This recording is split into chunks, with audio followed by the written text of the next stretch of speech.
explicando eso la semana pasada, ¿verdad? Estoy simplemente recapitulando qué fue lo que se explicó, ¿verdad?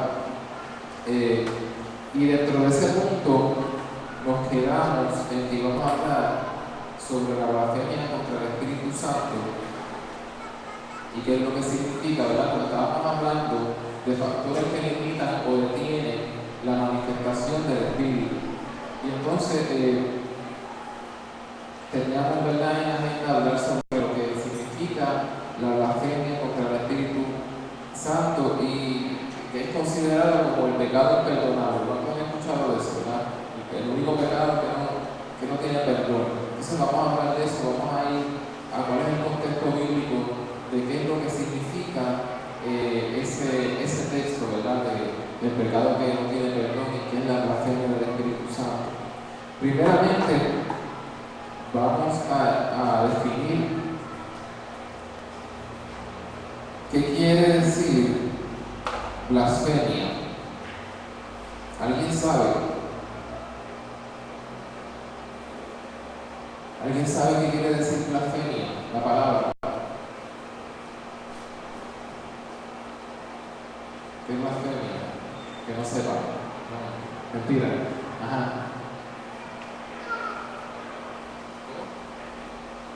Mentir. No, mentir no es la definición de blasfemia. No es la mentira como tal.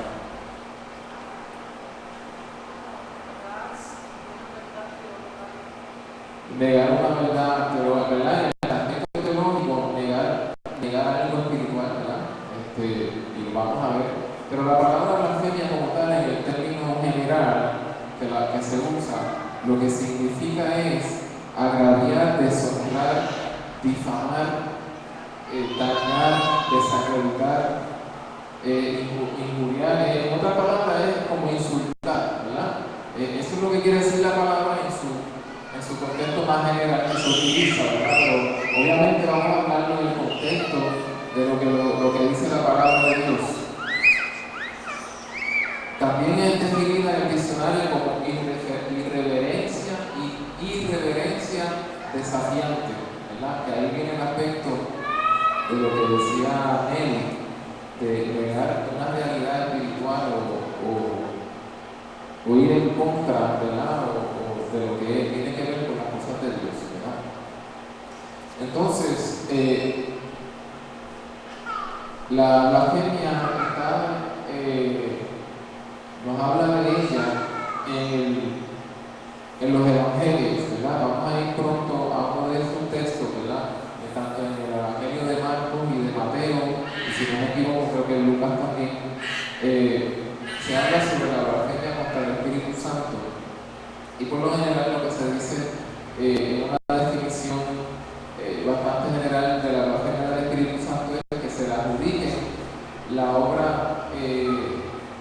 a la obra del Espíritu Santo, se le adjudique que es algo que viene del diablo, ¿verdad? O sea, que haya una manifestación del Espíritu y se diga que eso proviene del diablo. Entonces, vamos a ir a Mateo capítulo 12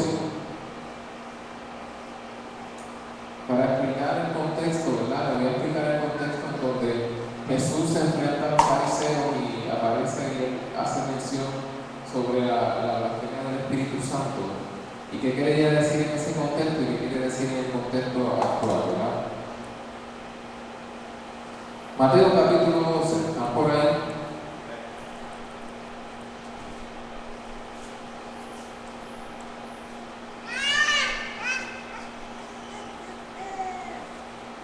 Ok, antes de leer, ¿verdad?, le voy a dar un pequeño trasfondo para que usted pueda comprender las cosas que Jesús hacía, como los milagros, la expulsión de demonios, las sanidades. Muchas de esas cosas los judíos ya tenían un entendimiento cuando llegamos a ese punto de que ellos esperaban el Mesías y el Mesías tenía que tener ciertas características, ¿verdad? Y entonces entre ellas estaba la de sanar enfermo, sanar ciego, etcétera, etcétera, ¿verdad? Por eso es que a veces cuando vemos en el Evangelio que Jesús sana a alguien, ¿verdad? Está la historia de la sanidad y del poder de Dios para sanar, pero a la misma vez está la historia de la gente preguntándose cómo es posible que él haga esto. Entonces, si él hizo eso, quiere decir que es Mesías. Entonces, los que estaban en contra de él, los fariseos, tratando de negar el milagro para decir que no es el Mesías porque no les convenía a ellos, porque ellos no querían seguir a Jesús, ¿verdad? Entonces, vamos a ver lo que dice Mateo 12, 22 en adelante. ¿Están allí? Dice: entonces fue traído a él un endemoniado, ciego y mudo, y le sanó, de tal manera que el ciego y mudo veía y hablaba. Y toda la gente estaba atónita y decía: ¿será este aquel hijo de David? ¿Ves ahí cuando se llama hijo de David? Está hablando del estatus mesiánico de Jesús. O sea, el Mesías quiere decir el ungido, el que el pueblo de Israel esperaba que lo libertara, ¿verdad? Y entonces, si era hijo de David, ellos entendían que iba a venir por la línea de David, por la profecía. Entonces dice: mas los fariseos, ¿verdad?, los que estaban en contra, ¿verdad?, al oírlo decían: este no echa fuera los demonios, sino por Beelzebú, príncipe de los demonios, ¿verdad? Aquí ya ellos comienzan a negar el estatus mesiánico de Jesús, ¿verdad? Buscan una excusa, un pretexto y dicen: no, eso no es de Dios, eso es del diablo, para no reconocer que quien tenían ante sí era el Mesías, ¿ok? ¿Estamos entendiendo? Dice: sabiendo Jesús los pensamientos de ellos, les dijo: todo reino dividido contra sí mismo es asolado, y toda ciudad o casa dividida contra sí misma no permanecerá. Y si Satanás echa fuera a Satanás, contra sí mismo está dividido, ¿cómo pues permanecerá su reino? Y si yo echo fuera los demonios por Beelzebú, ¿por quién los echan vuestros hijos? Por tanto, ellos serán vuestros jueces. Pero si yo, por el Espíritu de Dios, o sea, ahí esta parte es importante. Si yo, Jesús dice: si yo, por el Espíritu de Dios, o sea, él está diciendo de dónde proviene la fuente, por qué él lo hizo y cómo él lo hizo. Echo fuera los demonios, ciertamente ha llegado a nosotros el reino de Dios. O sea que si él, por el Espíritu de Dios, estaba haciendo eso, había llegado el reino de Dios. Y por consecuente, si llegó el reino de Dios y uno que por el Espíritu de Dios hacía esas cosas, ¿quién era? El Mesías, ¿verdad? Eso es lo que le está diciendo. Porque, ¿cómo puede alguno entrar a la casa de un hombre fuerte y saquear sus bienes si primero no le ata, y entonces podrá saquear su casa? El que no es conmigo, contra mí es, y el que conmigo no recoge, desparrama. Por tanto os digo: todo pecado y blasfemia será perdonado a los hombres, mas la blasfemia contra el Espíritu no les será perdonada. Aquí es que Jesús le dice a ellos cuál es la condenación de lo que ellos están haciendo. Y dice: a cualquiera que dijera alguna palabra contra el Hijo del Hombre le será perdonada, pero el que hable contra el Espíritu Santo no le será perdonada, ni en este siglo ni en el venidero, ¿verdad? Aquí les está diciendo lo siguiente: ustedes me están viendo a mí como un ser humano, ¿verdad? Y yo puedo entender, ¿verdad? Vamos a poner así como si yo fuera Jesús, ¿verdad? Yo puedo entender que ustedes me vean como un ser humano y puedan negar a un ser humano igual que ustedes. Pero cuando es obvio que lo que está pasando viene del Espíritu Santo, ustedes pueden hablar de todo lo que ustedes quieran de Jesús el hombre, pero cuando el Espíritu Santo se manifiesta y ustedes no lo creen, para negar que soy el Mesías, entonces estas son las consecuencias, no van a tener perdón, ¿verdad? Dice: o hacer, y dice: no será perdonado ni este siglo ni en el venidero, o hacer el árbol bueno y su fruto bueno, o hacer el árbol malo y su fruto malo, porque por el fruto se conoce el árbol. Generación de víbora, ¿cómo podéis saber lo bueno si siendo malos? Le pregunta Jesús a los fariseos. Porque de la abundancia del corazón habla la boca. El hombre bueno del buen tesoro del corazón saca buenas cosas, y el hombre malo del mal tesoro saca malas cosas. Mas yo os digo que toda palabra ociosa que hablen los hombres, de ella darán cuenta en el día del juicio. Entonces aquí está diciendo a esta gente: mira, ustedes ustedes no tienen ningún tipo de discernimiento espiritual. Ustedes son malos. Dice, generación de liberal. Jesús se pasó diciendo a los fariseos, ustedes son unos hipócritas y todo lo demás, ¿verdad? Ustedes recuerdan eso. Y ustedes no tienen nada bueno que dar como para estar hablando de esto, ¿verdad? Entonces dice, por tus palabras serás justificado y por tus palabras serás condenado. Entonces, algunos de los escribas y de los fariseos diciendo, maestro, deseamos ver señal de ti. ¿Usted puede creer eso? Que ellos pidieron señal. Oigan, un ciego y mudo y endemoniado lo sanó, veía y hablaba, y ellos venían y le pedían una señal. Están viendo cuál era la condición de los fariseos, y él está diciendo, ustedes son malos, ustedes son una generación de víboras, ustedes no entienden, ustedes están ciegos, ¿verdad? Y entonces ellos todavía piden señales, y él les dijo, y la señal era porque ellos estaban buscando el Mesías. Pues si tú eres el Mesías, dame una señal. Querían más evidencia de que Jesús era el Mesías esperado. Y mira lo que él le dice: la generación mala y adúltera demanda señal, pero señal no le será dada sino la señal del profeta Jonás. Porque como estuvo Jonás en el vientre del gran pez 3 días y 3 noches, así estará el Hijo del Hombre en el corazón de la tierra 3 días y 3 noches. ¿Qué le dijo Jesús? Ustedes van a ver la señal del milagro más grande que va a ocurrir en toda la historia. Yo voy a morir y voy a resucitar al tercer día, y la gente me va a ver y la gente va a proclamar que me vio, y ustedes van a seguir sin creer, ¿verdad? Porque era una generación perversa y malvada. Entonces, ¿por qué esta gente estaba por encima del perdón? No es que, ¿verdad? Dios simplemente no quiera perdonar un tipo de acción. Es que estas personas estaban ciegas espiritualmente. Estas personas estaban cegadas espiritualmente y no pudieron recibir el tiempo de su visitación, ¿verdad? Porque Jesús vino como Mesías para el pueblo de Israel y estas personas no lo estaban recibiendo, ¿verdad?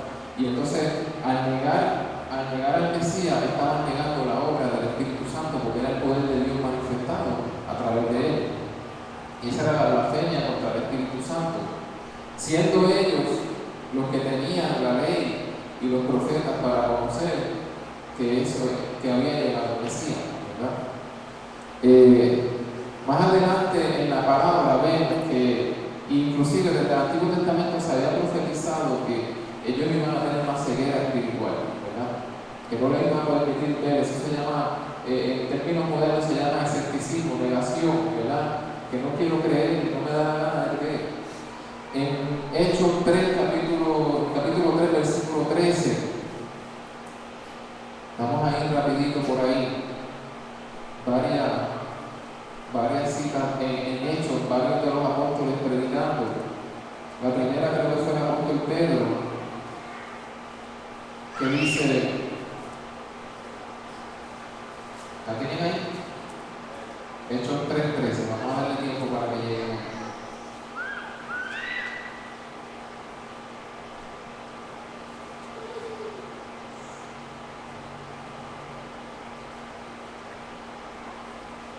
¿Estamos? 3:13 hasta el 20 dice: el Dios de Abraham, de Isaac y de Jacob. Este era Pedro predicando a los judíos recién habiendo recibido el Espíritu Santo, que es el tema. Después del Pentecostés, del desarrollamiento del Espíritu, Pedro se levantó y predicó a los judíos, a todos los que estaban, ¿verdad? En Jerusalén en ese momento. Dice: el Dios de Abraham, de Isaac y de Jacob, el Dios de nuestros padres, ha glorificado a su Hijo Jesús, a quien vosotros entregasteis y negasteis delante de Pilato cuando éste había resuelto ponerle en libertad. Mas vosotros negasteis al santo y al justo. Ellos estaban en negación, negaron a Jesús. Y y pediste que se hundiese un homicida y matasteis al autor de la vida, a quien Dios ha resucitado de los muertos, de los cuales nosotros somos testigos.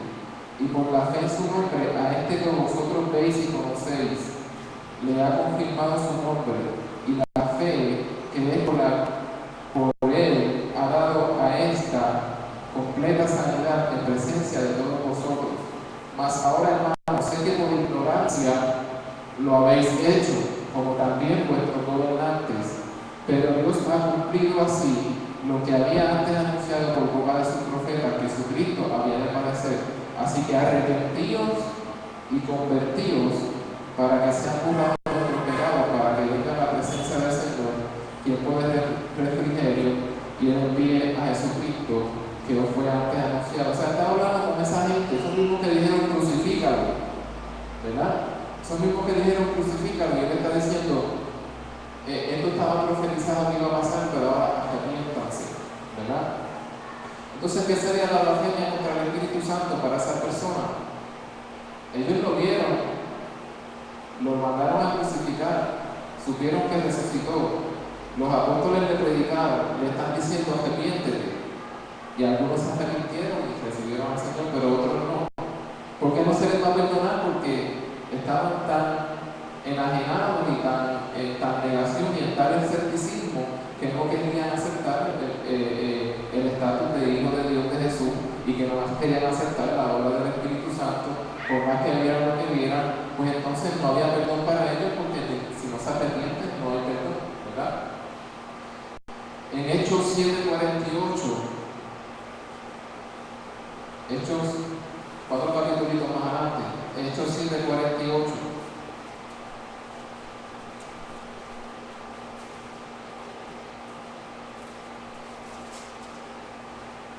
¿Están por ahí? Llegamos. Dice, si bien el Altísimo no habita en este fue Esteban, antes de que lo apedreen. Si bien el Altísimo no habita en templo hecho de mano, como dice el profeta, el cielo es mi trono y la tierra el estrado de mis pies, ¿qué casa me edificaréis? Dice el Señor. ¿Cuál es el lugar de mi reposo? ¿No hizo mi mano todas estas cosas? Y dice, tú los de servís, ¿verdad? En puertorriqueño, cabeciduro, cabecipoco, que son, ¿verdad? Incircuncisos de corazón y de oídos, vosotros resistís siempre al Espíritu Santo, como vuestros padres, así también vosotros. ¿A cuál de los profetas no persiguieron vuestros padres y mataron a los que anunciaron de antemano la venida del justo, de quien vosotros ahora habéis sido entregadores y matadores? Vosotros que recibisteis la ley por disposición de ángeles y no la guardasteis, oyendo estas cosas se enfurecían en sus corazones y crujían los dientes contra él, porque sabían que era verdad. Porque si eso no era verdad, ellos no se iban a poner así. ¿Sabes? Crujían los dientes y todo en contra de Esteban, al punto de que lo apedrearon por las cosas que él dijo, ¿verdad? Pero más que eso, que por lo que él dijo, es porque no se quisieron arrepentir, aun cuando se les explicó y cuando se les dijo el mal que habían hecho y tenían tiempo para arrepentirse. Para eso estaban los apóstoles, para proclamar el reino entre los israelitas primeramente y después al resto del mundo. Hechos 28, en Hechos, ¿verdad? Como que recurre, ¿verdad? Como que se explica esta actitud que continuó. Hechos 28, 25. Ahora es el apóstol Pablo.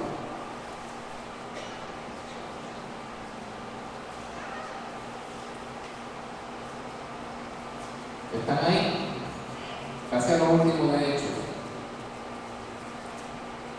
Yo creo que ya es lo último. Dice, y como no estuviesen de acuerdo entre sí, al retirarse, les dijo Pablo esta palabra: bien habló el Espíritu Santo por medio del profeta Isaías a nuestros padres, diciendo: ve a este pueblo y diles, de oído oiréis y no entenderéis, y viendo veréis y no percibiréis. Y van a ver el Mesías y van a ver un milagro, y no les iba, ¿sabes? Se les iba a pasar por encima de la cabeza. Porque el corazón de este pueblo se ha engrosado, y con los oídos oyeron pesadamente, y sus ojos han cerrado, para que no vean con los ojos y oigan con los oídos, y entiendan de corazón y se conviertan, y yo los sanaré. Cuando Cristo hizo la salvación de los santos, ¿verdad? Pero tenían que permitir que eso sucediera en sus vidas. Y Hechos 28 me dice: sabed pues, a los gentiles es enviada esta salvación de Dios, y ellos oirán. Se proclama el evangelio a los gentiles. Esas personas continuaban en esa generación, en ese endurecimiento de corazón, en esa ceguera espiritual, que lo ponían, que ellos mismos se posicionaron lejos del arrepentimiento y del perdón, porque no creían, porque no veían, porque no entendían ni discernían espiritualmente lo que estaba sucediendo. Romanos 11:8, capítulo 11, versículo 8.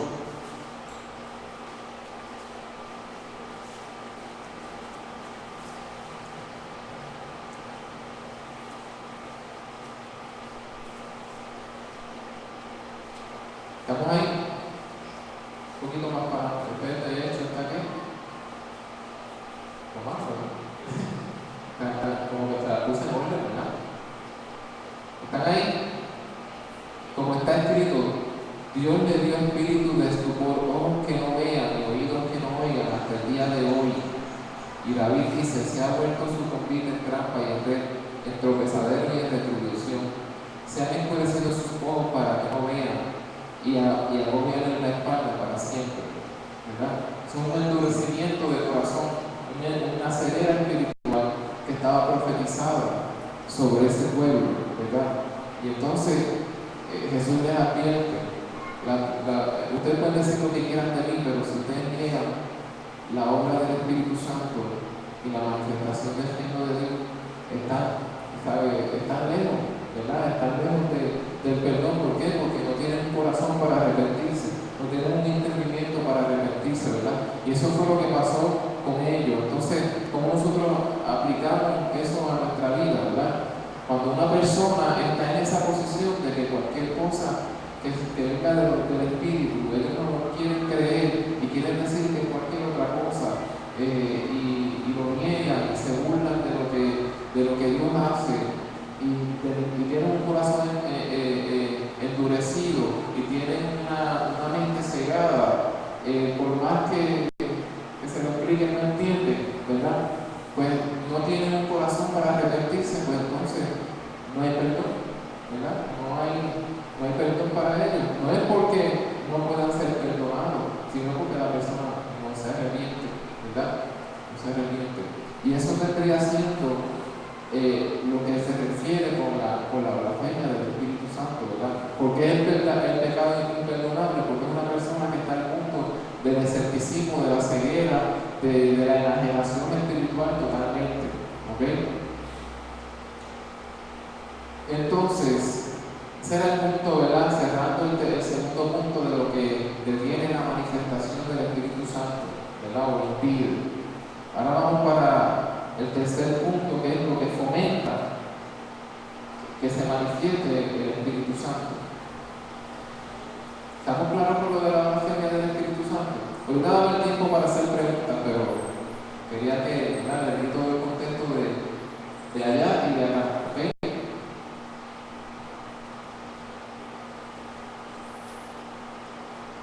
No sé si algunos tienen el estudio, ¿verdad? En la página 4, que es lo último, dice: de la misma manera que existen actitudes negativas y posiciones erráticas que impiden al creyente manifestar el poder y la vida del Espíritu, existen actitudes proactivas y posiciones adecuadas que fomentan la manifestación del Espíritu tanto de manera individual como corporativamente como iglesia, ¿verdad? O sea, tanto hay cosas que mencionamos en la clase pasada, ¿verdad? Como la ignorancia, déjame buscarlas aquí.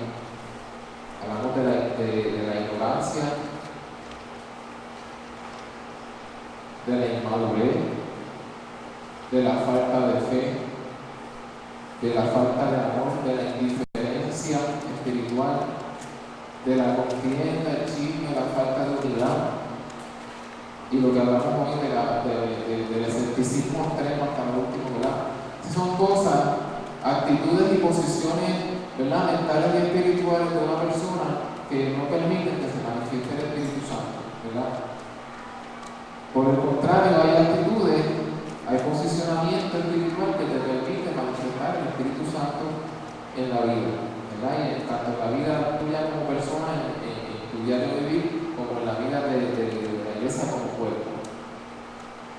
Lo contrario de contristar, ¿verdad? Porque hablábamos de cuando yo contristé al espíritu, ¿verdad? Lo contrario sería alegrar o dar gozo. Y lo contrario de apagar, ¿verdad? Que dice no apaguéis el espíritu, pues es encender. O sea que si hablábamos de las cosas que apagaban y contristaban el espíritu, ahora vamos a hablar de las cosas que le dan alegría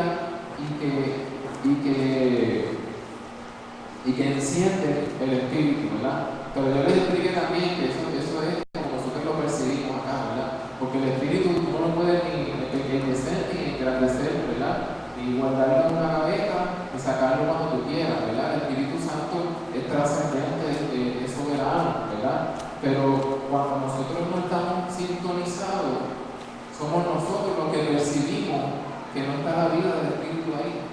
O como si el espíritu estuviera contristado, en una figura del lenguaje, estuviera triste, deprimido, pero no es que Dios se va a deprimir, ¿verdad? Es que nosotros lo vamos a percibir de esa manera como seres humanos, ¿verdad? Entonces, cuando una vida, una congregación está en esa frecuencia espiritual sintonizada, se manifiesta el gozo, y con gozo y efervescencia, ¿verdad? ¿Sabes lo que quiere decir efervescencia? ¿Sabe? Cuando usted haga una Coca-Cola y ¿verdad? Cuando se habla de algo que es vivo, alegre, pues se habla de la efervescencia, ¿verdad? Hace tiempo que no tomo Coca-Cola, así que la gloria al Señor para eso, por eso, pero lo uso ustedes me entienden, lo uso de ilustración. No es únicamente un aspecto musical o emotivo, o sea, no es solamente en la música de la iglesia que es bien alegre o algo así, o que hay muchas emociones envueltas, eso sí es parte, ¿verdad?, de cómo se manifiesta, pero no solamente en eso, sino en toda área y función que se lleva a cabo en la iglesia y en tu vida, transmite la demostración del poder y la vida abundante de Cristo, ¿verdad? Cuando tú estás sintonizado con el Espíritu, todo lo que tú haces, ¿verdad? Todo lo que se hace en la iglesia, pues, ¿verdad? Porque la gente dice, wow, la iglesia, esa iglesia tiene una música así, bien hyper, así, tú sabes, es una iglesia avivada. Bueno, sí, pero no es solamente eso, ¿verdad? O hacer unos cultos que se me dan los puños y bueno, y todo el mundo llora, y todo el mundo se ríe, y ok, sí, pero no es solamente eso, es que en toda área de todo lo que se hace, acuérdense que el Espíritu es uno con usted y en todo lo que tú hagas se puede manifestar, ¿verdad? En cómo tú trabajas con tu familia, cómo tú trabajas en tu trabajo, cómo tú estudias, todo, tú sabes, todas las cosas, en la iglesia cómo se evangeliza, todas esas cosas. Entonces, cada actividad es un reflejo de la vida del Espíritu corriendo por las venas del cuerpo de Cristo.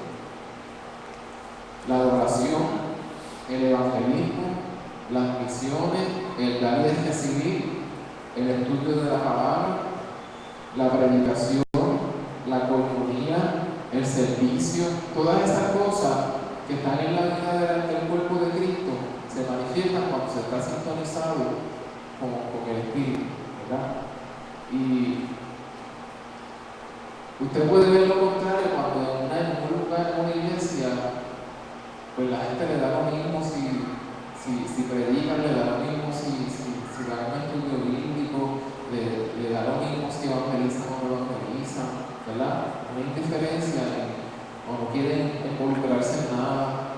¿Por qué? Porque no se están sintonizando a lo que el Espíritu quiere hacer, ¿verdad? Entonces ahí es que se ve el Espíritu como que ahí está parado, como que ahí está contristado el Espíritu. ¿Por qué? Porque no se sintoniza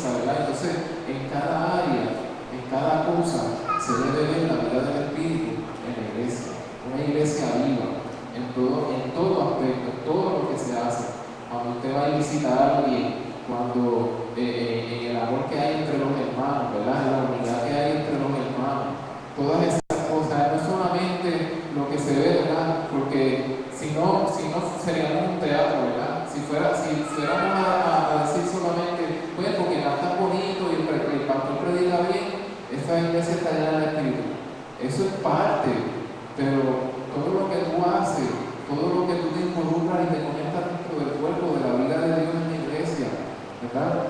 Todo eso tiene que ver para manifestar la vida del Espíritu, ¿verdad? ¿Sabes? Porque hay iglesias, lamentablemente, donde tienen tremendo un programa bien chévere y tienen un buen grupo de música bien chévere y el pastor es bien chévere, ¿verdad? Así como nosotros. Pero la gente no está conectada. Van ahí, reciben eso como si fuera un espectáculo, como si estuvieran a teatro, a un cine o a un concierto, ¿verdad? Tiene que ser más que eso, porque hablamos de que el Espíritu, estamos en comunión con Él 24/7, ¿verdad? Y esa es nuestra realidad, esa es nuestra vida ahora, ¿verdad? Y dice la palabra que tiene que igual cambiar en nosotros para que se manifieste lo espiritual, para que se refleje la vida de Cristo a través de nosotros. Entonces, algunas actitudes y posiciones que fomentan la manifestación del Espíritu. Y yo mencioné varias. La revelación, el estudio de las Escrituras, ¿verdad? Cuando en un lugar o una persona comprende lo que las Escrituras hablan, ¿verdad? Y tiene revelación espiritual de ello, ahí se está viendo la vida del Espíritu. La madurez y el carácter, ¿verdad? Cuando la persona va madurando y el carácter, ¿verdad? Hay gente que se comen los vientos en un culto, ¿verdad? Alzan las manos, brincan, saltan, bueno, si tienen que imponer manos, imponen manos, pero su vida, el efecto de su vida es un desastre, de una inmadurez, pues ahí como que falta, ¿verdad?, fomentar esa parte. O sea, no podemos resaltar una cosa y dejar la otra atrás. El amor, que dice la palabra, el camino más excelente, el amor, el vínculo perfecto. El perdón, ¿verdad? Si lo que hay es un yucal en la iglesia, ¿verdad? Lo que hay es yuca y raíces, ¿verdad? Un sembradío de raíces, que no son frutos eternos, sino raíces de amargura, pues ahí el Espíritu tiene que entrar ahí para dar vida, porque ahí la vida no se puede manifestar si los hermanos están peleados, no se perdonan. Oración y meditación, ¿verdad? Lo que nos conecta con ese espíritu, no que nos conecta porque estamos conectados, sino lo que nos hace conscientes y nos despierta esa realidad y a nosotros poder que esa parte que está dentro de nosotros, ese espíritu, se transfiera a parte de nuestras emociones y de nuestra mente, ¿verdad?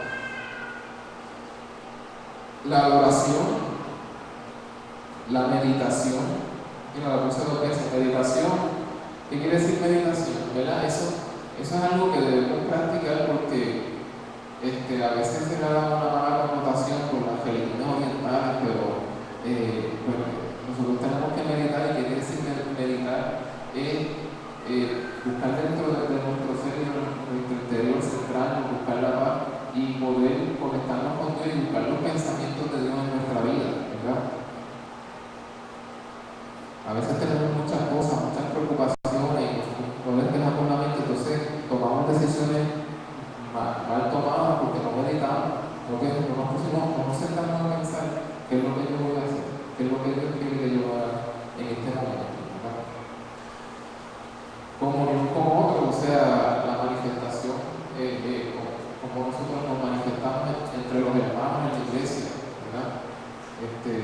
Como le dije, si lo que hay es odio, celos, envidia, todo eso dice la palabra que es obra de la carne, pero cuando es el fruto del Espíritu, lo que vemos es gozo, benignidad, paciencia, amor, sabe, el perdón, todas esas cosas se manifiestan dentro de la vida de la iglesia y fluye el Espíritu. Bueno, hasta aquí en la clase. ¿Alguien tiene una duda de lo que discutimos hoy? No que se acabó la clase, la parte mía, como la pastora va a dar una continuación de algo que faltaba de discutir en cuanto al Espíritu Santo, pero de lo que yo hablé, ¿tienen alguna duda? Ok, ahora yo les digo a la pastora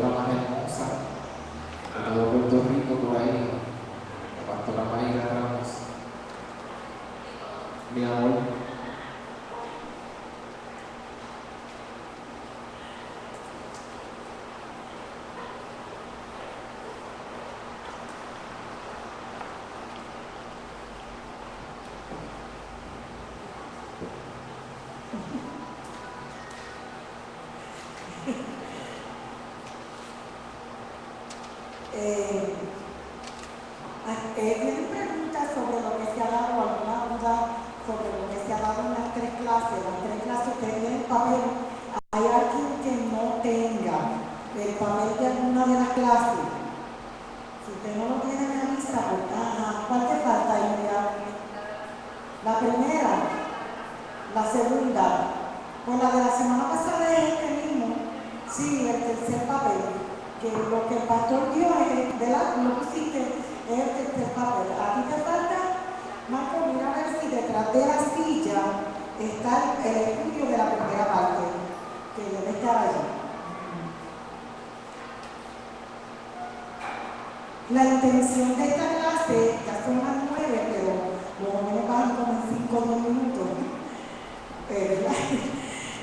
La intención de esta clase del Espíritu Santo es que nosotros podamos entender que a nosotros se nos fue prometido en la palabra un consolador, que luego que Jesús se fue, nos prometió que el Padre nos enviaría otro consolador, que es Él, la primera parte.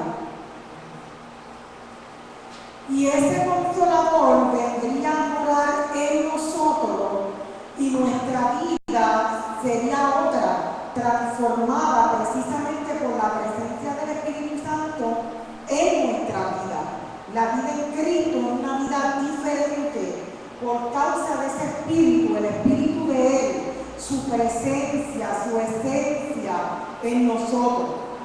Entonces, pues, nosotros tenemos que aprender esto porque si algo que ha quizás preocupado en estos tiempos es precisamente que la iglesia no esté viviendo y no esté manifestando la presencia de Dios, no esté viviendo a la altura del Dios que mora dentro de cada uno de nosotros. La iglesia tiene que ser una iglesia viva, tiene que ser una iglesia poderosa y tiene que ser una iglesia funcional, que funcione como un cuerpo, que manifieste unos atributos y unas cualidades sobrenaturales aquí en la tierra, precisamente por causa de la presencia sobrenatural de Dios que habita en nosotros. ¿Me sigue? Y entonces, pues, muchas veces eso no sucede y no se manifiesta porque no tenemos claro o no hemos entendido completamente quién es el Espíritu Santo, qué es lo que hace en cada uno de nosotros. Y la intención de este tema es de que comencemos a manifestar, a ser transformados conforme a esa imagen, a esa semejanza del Dios que vive en nosotros. Amén. Entonces, pues por último yo quiero mencionar rápidamente en 1 Corintios capítulo 12, quiero considerar esos primeros versículos que habla allí de lo que el Espíritu Santo hace en el cuerpo de Él, en la iglesia. ¿Qué es lo que el Espíritu hace? Tanto de manera individual como a nivel colectivo. 1 Corintios capítulo 12, del 1 al 8. 1 Corintios, el capítulo 12, del 1 al 8. La primera versión que voy a estar usando es la nueva versión internacional. Yo lo digo porque si usted tiene otra versión de la palabra, puede que algunas palabras varíen, pero significa lo mismo. La nueva versión internacional lo único que hace es que expone unas palabras más sencillas, o utiliza otras palabras que sean más sencillas para nuestra mejor comprensión de lo que dice el texto. El apóstol Pablo dijo lo siguiente: y en cuanto a los dones espirituales, no quiero, hermanos, que ignoréis. Sabéis, en esta versión es la Reina Valera. Sabéis que vosotros erais gentiles, llevados como se llevaba a los ídolos mudos. Por tanto, os hago saber que nadie que hable por el Espíritu de Dios llama a anatema a Jesús, y nadie puede llamar a Jesús Señor, sino por el Espíritu Santo. Ahora bien, hay diversidad de dones, pero el mismo Espíritu es. Y hay diversidad de misterios, pero el mismo Señor. Y hay diversidad de operaciones, pero es el mismo Dios el que hace todas las cosas en todo. Pero a cada uno le es dada la manifestación del Espíritu para provecho. Porque a la verdad, a este dado el Espíritu, perdónenme, hasta el 7, lo vamos a dejar hasta el 7. Voy a leer otra versión que es la más sencilla, que dice así. Y en cuanto a los dones espirituales, hermanos, quiero que entiendan bien este asunto. Ustedes saben que cuando eran paganos, se dejaban arrastrar hacia los ídolos mudos. Por eso les advierto que nadie que esté hablando por el Espíritu de Dios puede maldecir a Jesús, ni nadie puede decir Jesús es el Señor, sino por el Espíritu Santo. Ahora bien, hay diversos dones, pero un mismo Espíritu. Hay diversas maneras de servir, pero un mismo Señor. Hay diversas funciones, pero es un mismo Dios el que hace todas las cosas en todo.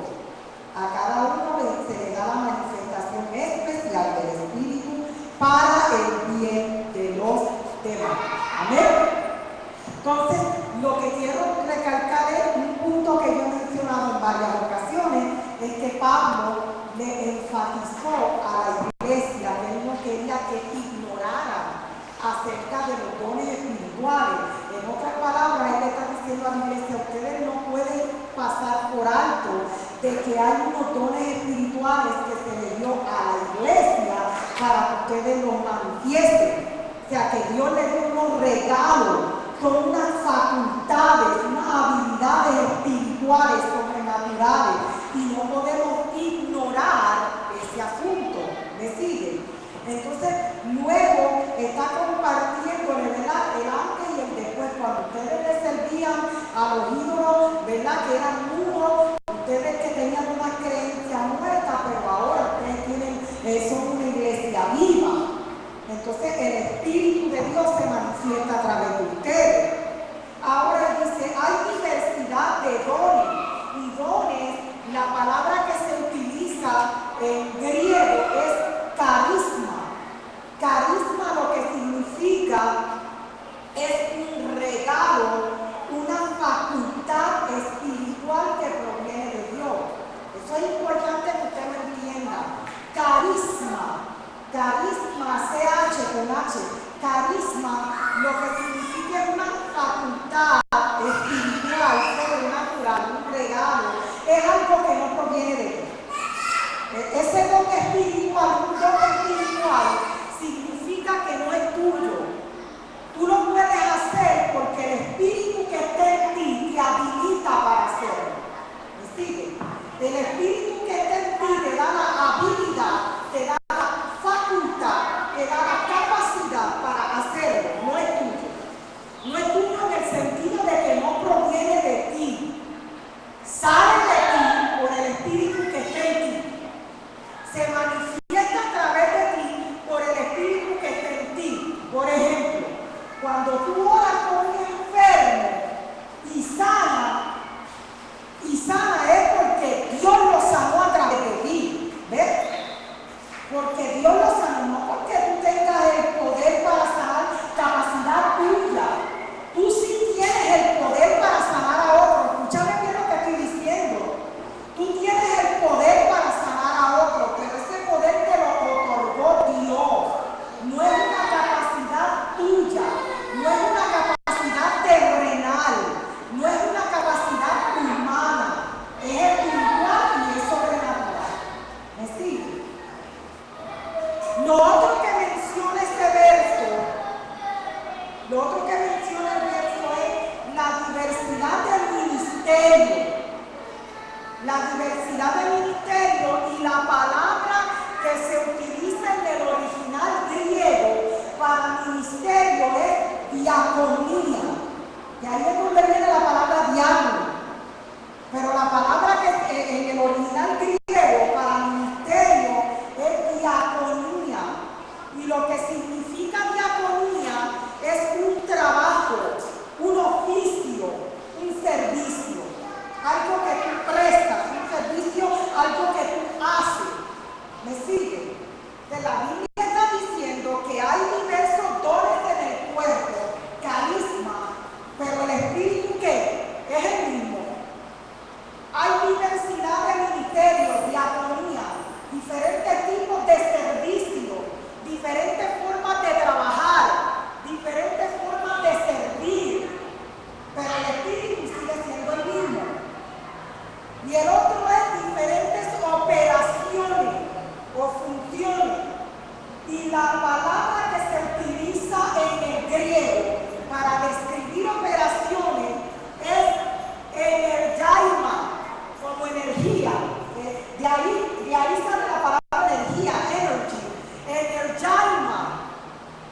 Esta es la palabra que se utiliza para describir operaciones. Lo que significa es la forma de hacer algo, la forma de operar, la forma de servir, la forma de manifestarse, la forma de obrar. Hay diversidad de formas de operar. Por eso es que no podemos encajonar a Dios a que Él hace las cosas de esta forma, porque Dios opera como Él quiere. Y a veces lo hace de la forma que usted menos se lo espera. A veces lo hace de la forma que usted menos se lo estaba esperando y Dios obró. Y Dios operó. Usó a quien menos usted esperaba. A veces usted espera que venga un profeta y viene Dios y usa un niño de 3, 4, 5 años. Porque son diferentes formas, pero el Espíritu sigue siendo el mismo. Esto es bien importante que usted lo entienda, porque aunque el Espíritu es el mismo, pero dice la palabra que el Espíritu le dio a cada uno la manifestación para provecho. Escúcheme bien. Usted puede manifestar y moverse en todos los dones. Usted lo puede hacer. Pero cuando la iglesia está reunida, viene el Espíritu y reparte a cada cual conforme a la necesidad, y viene y usó a Milagro en el don de sanidad, y usó a Aira en el don de milagro, y usó a María en el don de fe, y usó a Esperi en el don de servicio, y repartió. Cada cual se manifestó de forma diferente para provecho de otro, para provecho del cuerpo. ¿Me sigue? Eso no quiere decir que a uno se le dé un don y a otro no. Usted puede manifestar todos los dones en algún momento dado, pero no siempre va a manifestar el mismo don, porque es que Dios hace como Él quiere. Entonces la operación, Él tiene forma de usarte de acuerdo a la necesidad de otro. Puede que en un momento dado te usen el don de sanidad, porque eso es lo que se necesita en ese momento, pero en otro momento te puede usar con el don de ciencia, porque eso es lo que se necesita en ese momento. ¿Ves? El Espíritu reparte conforme la necesidad, reparte la manifestación a todo para provecho de todo. ¿Me sigue? Mira qué interesante. Por eso no encajonemos a Dios. No encajonemos a Dios. Dios lo usa como Él quiere. Y el Espíritu se va a manifestar a través de usted conforme la necesidad, conforme lo que Él quiera hacer. Amén. Y eso es importante que lo entendamos, para que podamos entonces dejar que el Espíritu fluya en cada uno de nosotros de manera plena y de manera libre. Porque a veces creemos que no somos capaces, o que nosotros no somos los llamados para hacer eso. El Espíritu de Dios a través de ti te capacita y te habilita para hacer lo que Él quiere hacer. Usted no tiene que esperar que llegue un profeta, usted no tiene que esperar a alguien, entre comillas, que tenga el don de sanidad para que ore por alguien que esté enfermo. Usted lo puede hacer también, porque el Espíritu de Dios se manifiesta a través de usted en el don de sanidad, conforme a la necesidad. ¿Me sigue? O sea, usted no tiene que esperar, es que yo tengo que esperar que venga el hermano Juan, que tiene que orar por el enfermo, y los enfermos se sanan con él. El enfermo no se sana con él, el enfermo se sana con el Espíritu de Dios que está en él y está en ti. Y si usted ora, también el Espíritu de Dios se puede manifestar a través de usted. Amén. Así que eso es importante que entendamos y que no ignoremos nosotros, la iglesia, no ignoremos los dones espirituales. La iglesia no puede ignorar que nosotros se nos ha dado dones espirituales para que los manifestemos.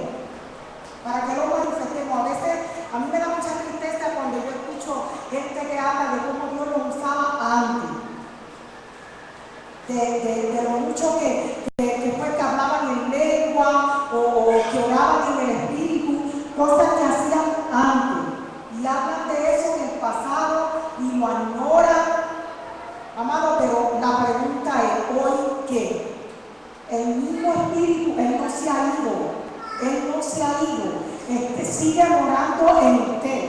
Entonces, si eso está pasando, si antes pasaba algo que hoy no sucede, entonces el problema no está en el Espíritu de Dios, está en nosotros. ¿Qué es lo que está pasando? Hay que identificar qué es lo que está pasando, que el Espíritu de Dios no se está manifestando. Usted no está viviendo esa vida dirigido, guiado o manifestando el Espíritu Santo en nosotros. ¿Me sigue? Entonces, pues, no podemos ignorar los dones espirituales. Lo que queremos es conocer qué es lo que el Espíritu Santo, quién es el Espíritu, qué es lo que hace en nosotros. A partir de esa nueva vida en Cristo, que el Espíritu de Dios mora en nosotros, qué es lo que se supone que ahora nosotros estemos viendo, qué es lo que se supone que ahora nosotros estemos experimentando.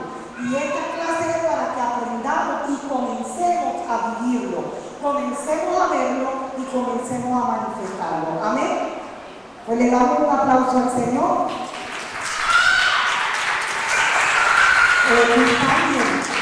Y le puedo decir que bajen. Aleluya. Qué bueno es el Señor.